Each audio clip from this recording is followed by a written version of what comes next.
What's going on, golf addicts? Welcome to the Tour Junkies podcast. We've got a ton of Masters content coming at you for the Masters 2022, and I'm really excited to have our host of the DP World Tour Junkies podcast and our Irish buddy Mark Hill is joining me right now. Mark, good to have you, and I'm looking forward to having this conversation with you. Pleasure to be here. It's makes a novel change to handicapping Ras Al Khaimah and Mufega Golf Club and on all these random events on the DP World Tour lately to get our teeth into some Masters action. So more than happy to oblige. Yeah, man. You do a great job breaking down the DP World Tour action every single week. You can check out Mark's podcast wherever you listen to podcasts. And of course, on the Tour Junkies YouTube channel, if you're watching on YouTube.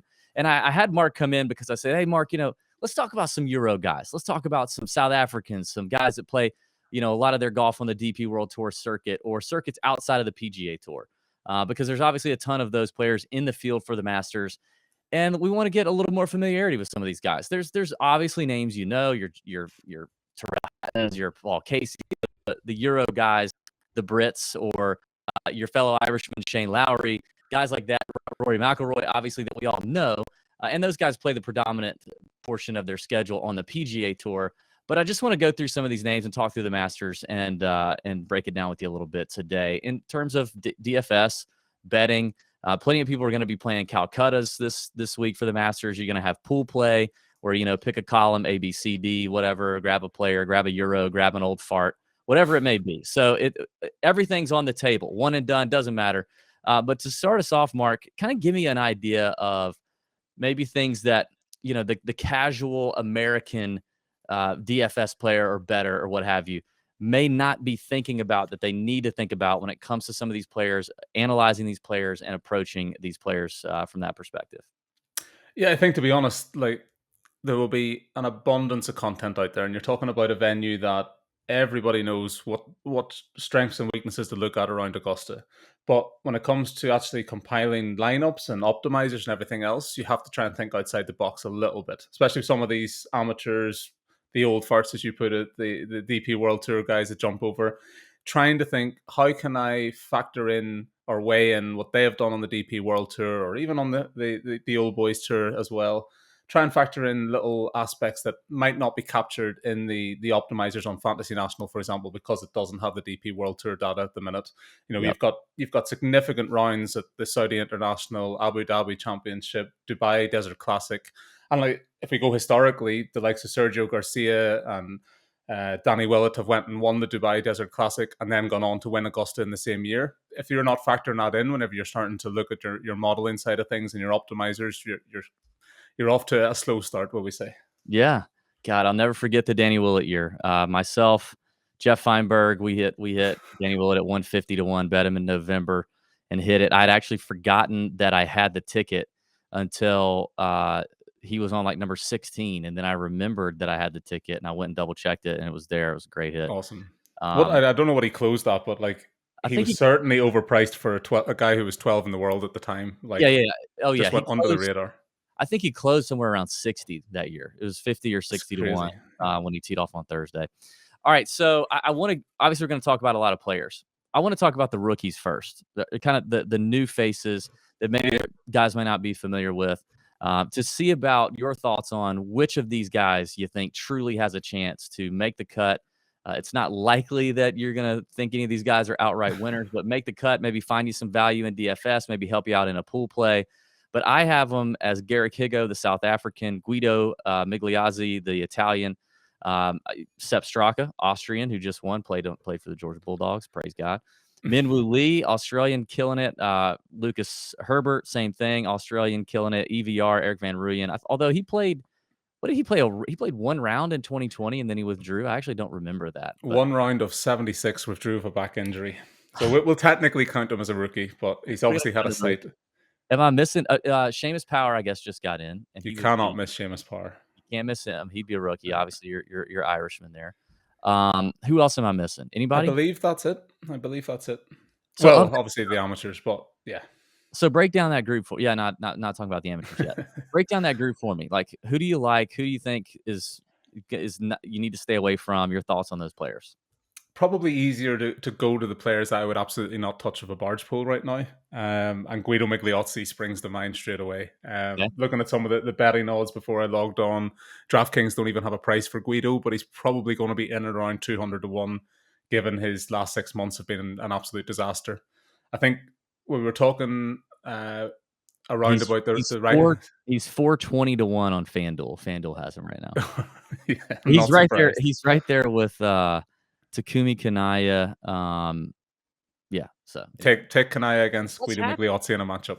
What's What's happening happened? to I the don't league? know, because like we go back to the Ryder Cup, and obviously the next Ryder Cup is in Italy, and everyone was talking about reshaping and revamping the whole Ryder Cup team in Europe. It needed a refresh, and everyone said, "Well, pick these fresh up and coming golfers." But Guido Migliozzi will be number one on the team sheet because he's Italian, he's in form, and everything else.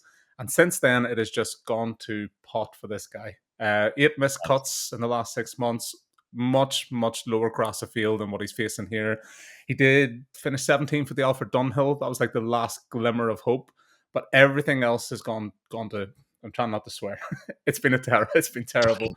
Driving accuracy is about the only thing at times that he gets together not too badly. Okay. But yeah, he's missing cuts at the Kenya Open, Ras Al Khaimah, and both those events he was 35% sub, under 35% in terms of fairways found. So even for a golfer who tends to lean on his accuracy at times, that seems to have gone as well. It's everything you don't want to see going into a Masters Championship for the first time. So avoid when it comes to Guido. I like it. Some other guys, Garrick Higgo's a lefty, and obviously there's a bit of a parlance there for lefties when it comes to the layout at the Masters. But again, like Guido seems to have really fallen away form wise. Yeah. It's enough to put me off him. Shot an 87 at the API. Yeah, lots to just stay away from Garrick. Minwoo Lee, probably in around 130 to 1, 150 to 1. Could have a chance of making a cut. Big hitter. Done fairly well. I've heard plenty of course comps in terms of Riviera. Now, when I say course comp Riviera, more the fact that we've had winners of both tournaments in the Yeah. same calendar year and things like Yeah. that. Quite People a have been different comparing remit. it to Riviera for years. Exactly. So miscut there. 77 on the opening day before shooting a 70 on day 2. So not too bad. He has had a T5 this year, but that's again dropping down in class at the Australian PGA. But he really finished strongly in the 2021 DP World Tour side of things. He had a second at Valderrama, and if we're talking about course comps in the DP World Tour, that's one that probably stands out. Tight in places, difficult greens to attack, very big runoffs and stuff. It's just a more technical shot making type course, and with that in mind, he's done well there. Had an 8th at the Portugal Masters, 4th Dubai Championship.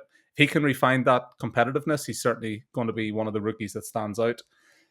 Outside of that, Lucas Herbert, Sepp Straka. Probably Sepp Straka, to be fair, if you're looking at short-term form, would be one that stands out. Yeah. He has win equity recently, certainly. Honda Classic, couple of top tens as well, including the Players Championship. So Straka seems to be finding something at the minute. Well, there's What certainly put not with I'll just interject there with Yeah. Straka. The thing that we find that I remember, my caddy days of being at Augusta, there are certain local, not say local, I guess more regional colleges and universities where a lot of members are members of Augusta National, where they attended. And every year, sometimes multiple times a year for some of those schools, they're hosting these guys at Augusta National. So, like, while this will be Sepp's first time in tournament action at the Masters, that will for sure be, a factor to weigh. It Mhm. will not be his first time around Augusta National as having played it. The University of Georgia would play at Augusta National multiple times throughout the year from multiple different members. So I'm sure he has had his laps around Augusta and somewhat has some assistance in local, which I think helps him a touch. Not much, but I like Straka here a lot. We'll take every little thing you can get. Yeah, You're yeah, looking for any sort of edge or advantage that's maybe not factored in when you're looking purely at strokes gained data. The one yep, thing that puts me off him, and maybe I'm putting too much weight into it, but bearing in mind, I want a clean, reliable golfer. He ranked 123rd and 122nd over the last 2 years in bogey avoidance on the PGA Tour, and that kind of made me a bit yeah. tentative. He can get But a big certainly number. short term form is there. Yeah. All right, keep going. Who else? So you got EVR, Seamus Power. I'm assuming you're liking those two. Seamus Power. Well, listen, I'm rocking out with the Waterford top here. So my son was born there. My fiance is from there. Lived down there for 3 years. He's a Waterford man who turned pro in 2011, and all of a sudden seems to have just put everything together in the last 12 months or so. Like meteoric rise, 41 in the world now, and probably still heading in the right direction. But if Yeah. I was to say to you, would you say that Augusta is a shot maker's course, or would you say power, finesse? What would you lean into? Well, I mean, I think it's one of those strokes gained everywhere courses for sure. Power helps, but I think it is a shot maker's course. What's interesting is I did this course breakdown on Augusta, and I released that video on our YouTube channel here. And I took some quotes from a couple different players. Patrick Cantlay was one, Adam Scott was one from last year, where they talked about how sometimes in their first few attempts at Augusta National, they tried to do they tried to do too much with how they were working their ball. Patrick Cantlay really went in on it, and he's a super smart guy. He basically said, Hmm. like, what I've learned over the years is a stock shot works, or I don't have to overthink my shot at Augusta. It's a big ballpark. You don't have to force a cut if you hit a draw. You don't have to force a draw, vice versa. I think we've seen artists like Jordan Spieth, right? Um, play really well here, but we've also seen guys that I think can really overtake it with power as well. So I think it's kind of up for grabs. It depends I on what think also, if I was to tell you that Seamus Power, and you probably know this, he's ambidextrous. He can hit a ball left-handed or right-handed over 300 yards. And if that you've got pisses me that, off. That pisses I if you, can't do yeah, anything with the left side of my body. yeah, if you've got, well, I'm left-handed, so I can't say anything. But if you've got that in your locker, I think it's something to be had. And he's just, again, complete Jordan contrast. and Phil. Jordan and Phil are both like that. Did you know that? Yeah, They're uh, didn't they're know both about Spieth, but certainly I've seen plenty of Phil. Phil's right, I think, does a lot of things right-handed. Jordan is left-handed with other I think he, like, writes left-handed and everything. He's, like, left-hand dominant. Yeah. Yeah, and if we're contrasting with Straka, obviously in the bogey avoidance side of things, like Mister Parr is Mister Reliable. Like he's Yeah. 7 for bogey avoidance last year, 13 for bogey avoidance this year. Just incredibly consistent numbers form wise. It's one of those ones. Like, could he win it outright?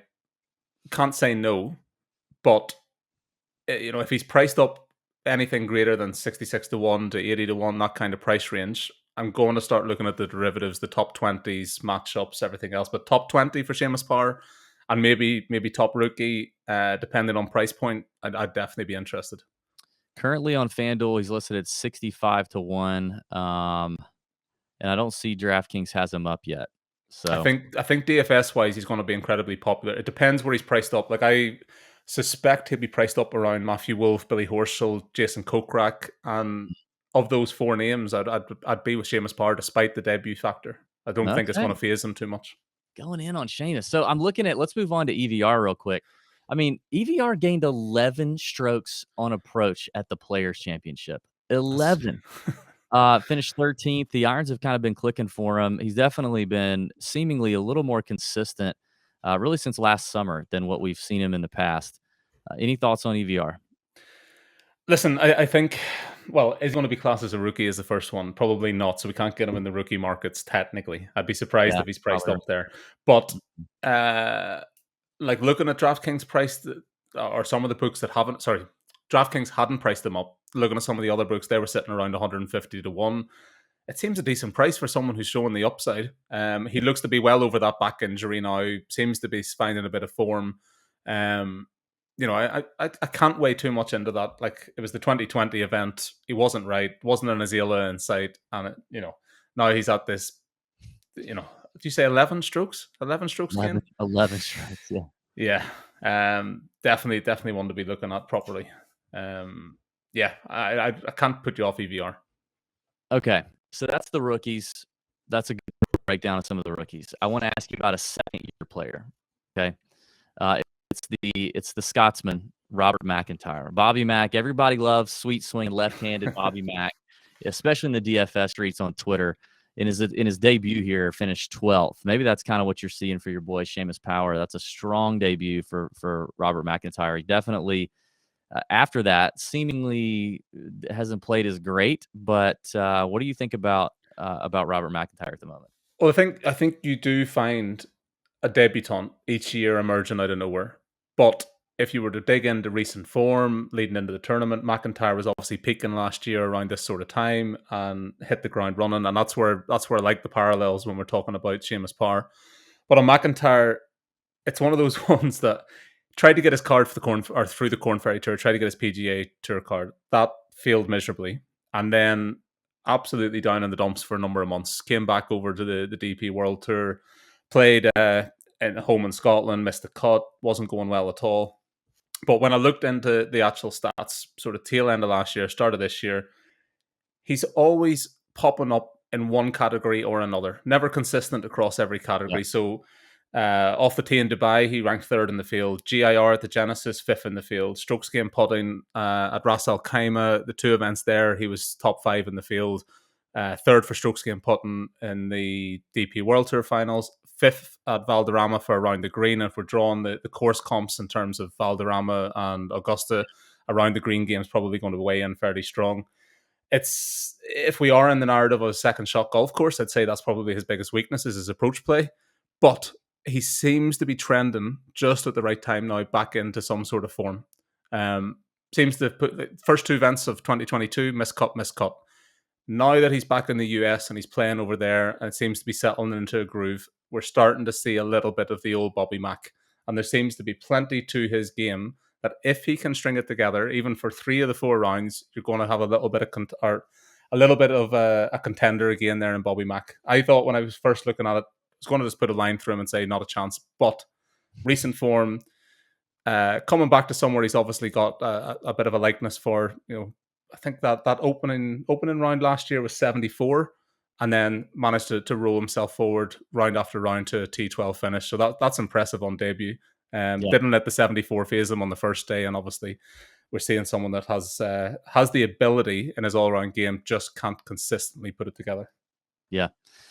For sure, be interesting to see. He's 100 to 1 right now outright on FanDuel, so maybe he's a look for top 20 bet, something like that. Look at his matchups potentially, and we'll see where he comes in. And if he's too cheap, Pat Mayo is going to put everybody on him, and he'll be popular. So That's it. we'll have to check that. It's okay. Skylar Hoke on Pat's other show will put everyone on the Guido Migliozzi, so it's okay. We might get a bit of Let's equity hope there. he does. Let's hope he does. We love Sky. All right. Well, I want to kind of throw it out to you because I know we could talk about a bunch of different guys here. There's obviously some veterans that we haven't really touched on, and I might be curious to hear your thoughts on maybe one or two of your favorites and one or two of your fades there. But there's plenty of other props out there people can bet on. Plenty of other thoughts here, and I'd be interested to hear where do you want to go from here. I think I'm very drawn to Victor Hovland. Now it's going to depend on price point, but I've touched upon Sergio Garcia and Danny Willett coming off the win in Dubai, going on to get the green jacket, and Victor Hovland first in Dubai this year and fourth at Riviera. So we're starting to draw a little bit of course comps there. Not necessarily on the course layouts themselves, but in terms of trending in the right direction, there's a lot to like about Hovland. Low amateur in 2019 on a 32nd place finish, then trended in the right direction last year, 21st. Top five in Georgia as well on the Tour Championship out at Eastlake, so maybe it doesn't mind this area. I think generally, if we're putting weight in around the green, Yeah, so let me caveat that a little bit. So strokes gain data, difficult to get for the Masters. Last year seemed to be the first year that they really put it out there in yeah, terms of allowing that. And the one area, so obviously tee to green, way the most important in terms of the top 10 finishers, but one area that stood out that was significantly of greater importance when you put it against Data Golf's numbers was around the green. That if you were doing well around the green here, against it's certainly more important and more relevant against the tour average event. So yeah, that definitely would have me a little bit concerned because it's where Hovland seems to be weakest. It's enough to maybe not put him up as an outright selection. I think he'll probably get himself in a little bit of trouble at times, in and around the greens. But generally speaking, he's definitely trending in the right direction. Is he going to win this year? Probably not. But definitely long term, I think he will have a green jacket, and he's definitely one that I'm drawn to of those guys from Europe up the top of the leaderboard or up the top of the draft board. Yeah, I mean, the ball striking is just so sexy for Victor Hovland. We know that, and it stays that way. Gained almost 10 strokes at the Players Championship, gained almost 5 at API, 6 at the Genesis, just on approach alone.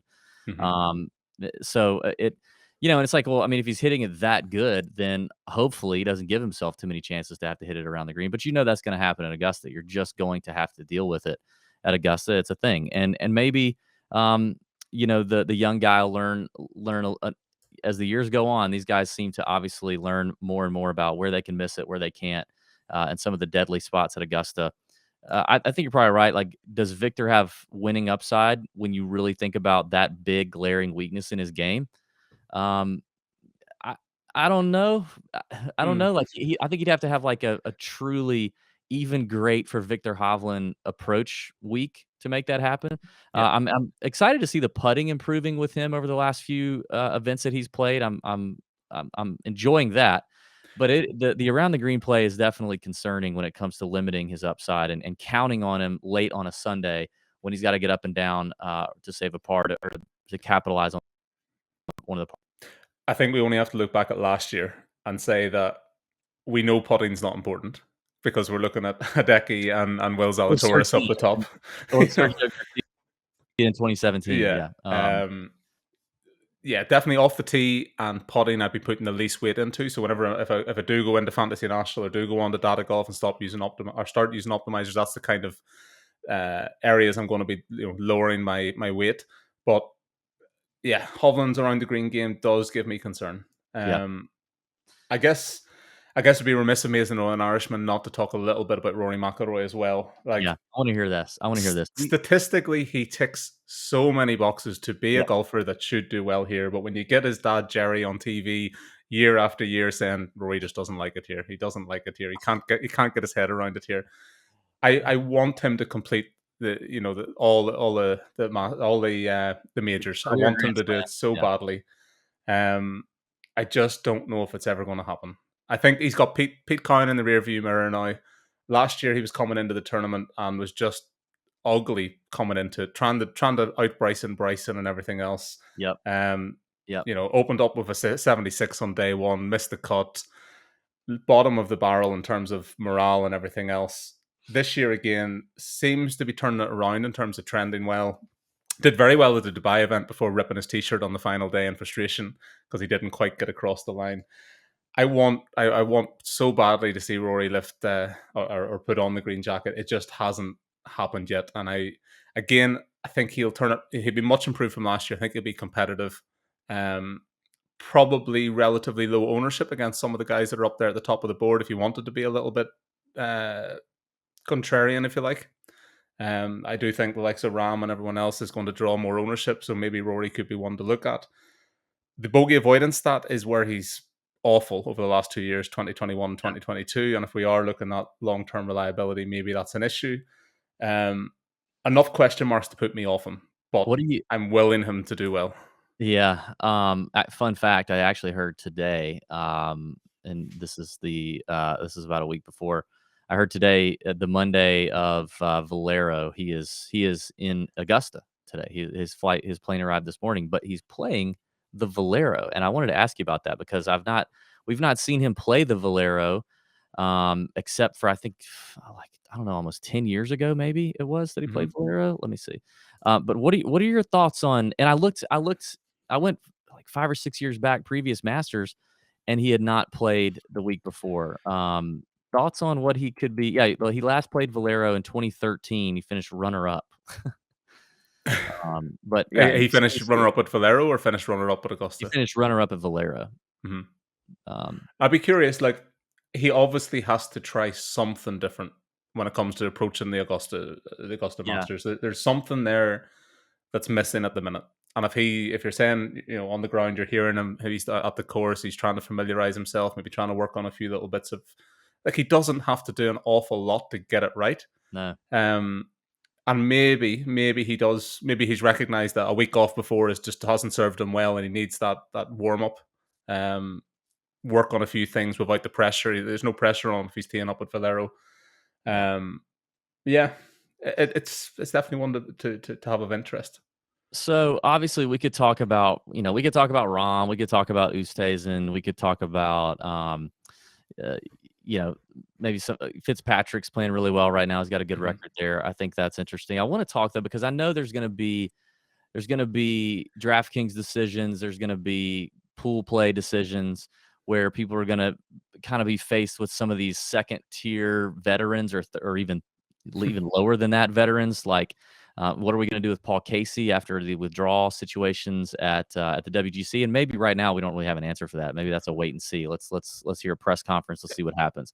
It's a But wait and see with Casey, but it's one that I am really drawn to. me too. Very interested in. Really, really drawn to. And the price just keeps ticking out a little bit more and a little Yeah, bit more. And yeah, if we can wait and listen to the interviews and maybe hear on the ground about some practice rounds and everything else, yep, he's got 2 weeks rest leading into three if you count the fact that he didn't really tee it up this week. yeah, There's been enough form, recent form. There's enough course history there. There's yep, enough to say that he has everything going for him. And if it is a second shot golf course, his fourth on approach at the Players, sixth on approach at the Genesis, fourth on approach at DP World Tour Finals. yep. He's trending really, really well, and that's maybe with this niggly injury that he has. So yeah, 3 weeks of physio, 3 weeks of just. I saw this week he tried tape, he tried ice, he tried physio, he tried heat, he tried drugs. None of it was working that he could compete at the match play. But if he can pull it Mm, all together, get the rest in, and yeah, everyone just keeps ignoring him, you might get low ownership. yeah. Um, the way on paper I'm going to approach it is that I do think he'll give it his all on day one. And if he comes out of the blocks, I'll try and play him in first round DFS and Showdown. I'll try and play some first round matchups and then monitor if I want to get involved for the rest of the tournament. But definitely, if you've got ears on the ground and everything else, we'll be watching Casey with a lot of interest. Yeah, we do, and we will. I'll be out there Tuesday. We'll be scouting them out. We've got other people that are there and walking around. So we'll figure that out. But let me give you a list of names here, and I want you to talk to me about what jumps out at you with these names. What of these guys are you kind of you would anticipate seeing like, yeah, I'm going to take that value more than likely in that low ownership, or I'm definitely out on that guy. Tommy Fleetwood is surging a little bit. Fleetwood's starting to play well again. Sergio Garcia has been in solid form. I put him up here. Terrell Hatton, who's never really done well at Augusta, but playing very well. Shane Lowry, kind of the same. He's improved at Augusta, trended nicely at Augusta, but playing well right now as well. And then I want to throw in the older guy, Justin Rose, who's him and Garcia, I guess, being the elder statesman of this crew. But Fleetwood, Garcia, Hatton, Lowry, and Rose. Of that group, I feel like they're going to be in similar ranges in Mhm. DraftKings, or maybe in similar sides of a pool. Um, I don't know about any of them in terms of do we want to bet them outright or not. There's definitely win potential with all these guys. But talk to me about those names. Maybe who jumps out at you, who you think you're staying away from, and your opinions on those guys. I'm staying away from Hatton. I'll put that out there straight away. Okay. You think he's got a Little angry man trying to he should master play well Augusta. here. He should play well here. It doesn't. I don't understand why he has not played well. Why he's not played well at Augusta National with his. I His mean, approach numbers are good. His his long approach, term around the green numbers are strong. Like his putting is fantastic. He's a good grinder, even though he's a whiner at times. Um, I feel like he's a grinder, but I don't understand. I guess his best finish was maybe was it last year? Yeah, it was last year. So I last year. mean, Yeah. T18 in 2021. So I don't know. All right, so you're saying what else? I'm staying away from him here, but I will have a nibble on him for the Open Championship. I'll say that much. That's St Andrews coming off the Okay. Alfred Dunhill link. So if you want a little early nibble on something that might be a decent price, then I do like Tyrrell Hatton for the Open Championship. Okay. Justin Rose is really lightly golfed. Seems to be picking and Yeah. choosing his spots, and obviously he's got the course history here. Yep. Sixth place finish at Farmers Insurance last time in Georgia. Or no, sorry, that was sorry. Sixth place finish at Farmers Insurance. Last time out in Georgia, he had 12th place at the RSM Classic, shooting a couple of 65s. Again, might be showing something. Plenty of respect for Justin Rose. Not at the price though. He seems to be down around 50 to 1. I'd want a hell of a lot bigger to be betting Justin Rose. Yeah, he's 50 to Tommy 1. Fleetwood definitely caught my eye this week. Did he? Yes, yeah. 50 to 1 as Um, well. mentioned before the show that there are some stats that I that I'm drawn to for Augusta, and one of them is distance to apex, which the exact definition, we tried to thrash it out before we hit record, but it's a decent measure of power. And in terms of Augusta, it seems to register well in terms of those guys that go on to win. Golfbettingsystem.com, if you ever want to have a nibble on another podcast. They put heavy weight into this distance to apex. He grades out 12th in this field. Tee to green, we've seen last year, obviously a sample size of one, but it's the most important stat. And Tommy Fleetwood was first tee to green at the Dubai Desert Classic, 10th tee to green at the Players. So this is all in 2022. He's starting to warm up nicely. Yeah. And he's at a bigger price on some books than the likes of Justin Rose and Tyrrell Hatton and everything else. Top 20 finishes API and Valspar, 12th in Dubai, 8th for the Saudi International. And again, it's what I was going back to at the start of the show. If you're only using Fantasy National for the last 24 rounds, last 36 rounds, you're not capturing that form that he's shown at the Saudi International or in Dubai. That might just put him up above the other guys in the same price point. Definitely drawn to Tommy Fleetwood this week. Nice. All right. Obviously has a little bit of major pedigree as well. A couple of runners up, 2018 US Open and 2019 Open Championship as well. So he doesn't mind mixing it with the best of them. Let me give you a couple of quick hitters here. Go. Langer or Padraig Harrington. Any thoughts on them in a DFS play or potential top 20 upside on either one? This might be somewhat of a surprise, but I'm not adverse to either. If I was to put one up, it's Padraig Harrington. But when I looked at Langer, obviously he did, I think, first round in 2020. Obviously the course layout and everything else, very, very different to what we're going to anticipate this time around. Yeah. Went off really, really well in the first round, shot a 68 on the opening day. Now that distance and off the tee and everything else comes back into play whenever the conditions are a little bit different, it's firm and fast and everything else. The difference in Langer and Harrington is that Harrington still has that distance off the tee. He's still got that in his game right now. And I would have to give him the edge. But that said, the two of them teed it up at the Chubb Classic recently on the Champions Tour. Not something that Harrington usually does. Harrington finished 56th and Bernard Langer won the tournament. And he's had two wins on the seasonal restart in the last 6 months on the Champions Tour. So there's something still there to Bernard Langer's game. But I very much doubt that distance was a factor at the Chubb Classic or the Dominion Charity Classic that Langer did well.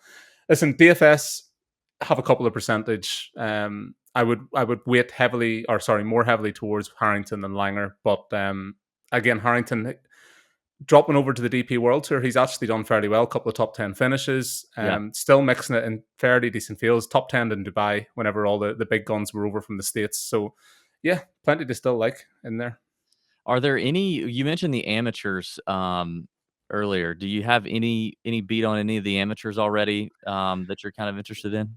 I had a bit of a look at Laird Shepherd, who's an Englishman in the field. Just bearing in mind he's from over this neck of the woods, so I had a bit of a look at him, but put a line through him fairly quickly, I'm afraid. He won the British Amateur Championship, and he was 7 shots back on the final day and managed to come back to win. Impressive in itself, but then with that comes qualifications for a number of more high-profile pro events and has shown absolutely nothing since then. Fair play to him. He's going to be teeing it up at Augusta, but I couldn't get to him. A lot of the other amateurs, the Japanese guy caught my eye a little bit. I want to dig a little bit deeper into him. Nakajima, is it? Kita Nakajima? Yep. He's mixed it in some pro events and seems to have something about him. So I'm going to have a little bit of a closer look at him. Haven't really had the time yet to look at the Americans in the field, but there's always one or two amateurs have their shining moments at Augusta, and I'm sure we'll find them. We've got Stuart Hagestad back again. The guy's a lifelong amateur, so he's probably the one. He's likely going to be the betting favorite when everything opens up here. I think it surprised me. Yeah, I can't really recall him that much playing at Augusta, but when I was certainly trying to pull some stats on some of these guys, I was surprised at how much depth of amateur data there was and everything else for him in particular. So yeah. Yeah, I kind of have some opinions on him, but I won't share them now. Before we get out of here, any last thoughts on, there's always these props. You have your top continental Europe player, your top Great Britain and Ireland player, your top Asian, your top South African. You have these fun props that we can play. And it's probably pretty easy to go ahead and nail down, okay, here are the favorites in each category. But as you look ahead at those, are there any names, and maybe you've mentioned them, I'm sure, Seamus Power, you'd say, is probably a long shot that you might have a nibble on for, top Great Britain and Ireland player. Any other names or guys that you're kind of waiting to see with bated breath and attack a good number if that's opened up? Yeah, hit the bit the same drum, but I'm definitely drawn to Paul Casey, the top Englishman, top GB in Ireland. It's going to be one of those ones. If I pull the trigger, it's going to be very late in the day, but I'm definitely drawn to it. Matt Fitzpatrick as well, for top Englishman or top GB in Ireland. Yep, I'd be great. drawn to him as well. One at the end of the SEA Masters at Valderrama again. If we're going to say that it's a similar course comp, definitely interesting. He didn't tee it up at Dubai or Riviera. Not sure what the story is there. Yeah, 7 appearances at Augusta, sixth in 2016. Fallen off a bit since then, but never really came in with any semblance of form. I think there is a little bit of form lines there now for Fitzpatrick, so I'm drawn to him a little bit. For sure. I think Fitzy's definitely in play. He reminds me a little of he's like the Euro Cam Smith a little bit. Just grinder, great short game. He's got a little pop in the bat, but he can spray it at times. I think Fitzpatrick is interesting. No mullet though. No mullet. No. All right, before we get out of here, Mark, I want to give you a chance, man. Anything that you didn't get off your chest, any tidbits of information that you like, if we right now, you'd be like, damn, I didn't say that.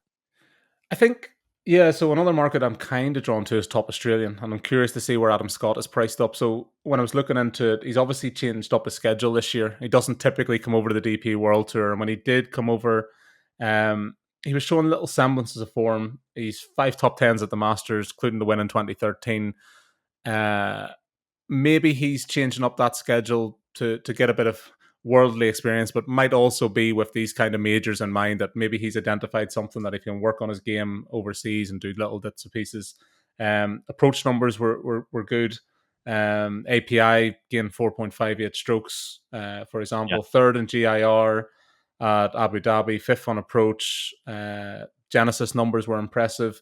Little bit of inconsistency there, but at the price point, and in a competitive Australian market, when you have the likes of Leishman and stuff in there as well, and obviously Cam Smith up the top of the board, I wouldn't mind having a little bit of Adam Scott. Yep, currently 60-1 outright, but obviously you're eyeballing him for a top Aussie play.